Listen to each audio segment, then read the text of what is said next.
विद्यार्थी मित्रांनो, आज आपण नागरिक शास्त्राचा वर्ग 6वीचा 5वा धडा बघणार आहोत। 5वा धडा आहे जिल्हा प्रशासन। जिल्हा प्रशासन। आता जिल्हा प्रशासन म्हणजे जिल्ह्याचा कारभार कसा बघितला जातो तर बघा, तर या ठिकाणी 5.1 मध्ये कोण आहे? जिल्हाधिकारी। जिल्हाधिकारीला काय म्हणतात? बरोबर आहे। त्याच्यानंतर 5.2 ला बघायचं आम्हाला जिल्हा पोलीस प्रमुख। जिल्हा पोलीस प्रमुख। आणि 5.3 मध्ये बघायचंय जिल्हा न्यायालय। तर हे 3 घटक आम्ही जिल्हा प्रशासन अंतर्गत बघणार आहोत। यामध्ये सर्वप्रथम आम्ही बघणार आहोत जिल्हाधिकारी। कोण बघणार आहोत? जिल्हाधिकारी। जिल्हाधिकारी म्हणजेच कोण? कलेक्टर।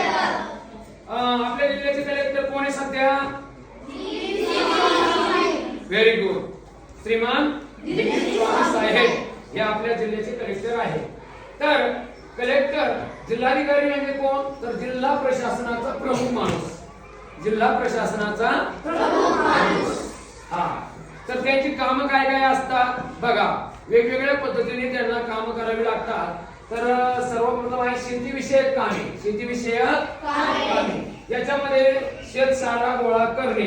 शेतसारा गोळा करणे म्हणजे शेताला जी करपट्टी असते तो कर गोळा करण्याचं काम त्यांच्या यंत्रणेमार्फत केल्या जातं। तसंच दुसरं आहे शेती संबंधी कायदा अंमलबजावणी करणे। शेतीच्या संदर्भाने जे कायदे आहेत त्या कायद्याची अंमलबजावणी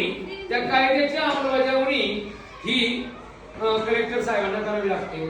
त्याच्यानंतर जर दुष्काळ पडला, दुष्काळावर उपाययोजना। दुष्काळ जर पडला तर चारा छावण्या खोलणे, त्याच्यानंतर पाण्याच्या टँकरांची व्यवस्था करणे, असे विविध कामं जिल्हाधिकारी यांना करावी लागत असतात। तसंच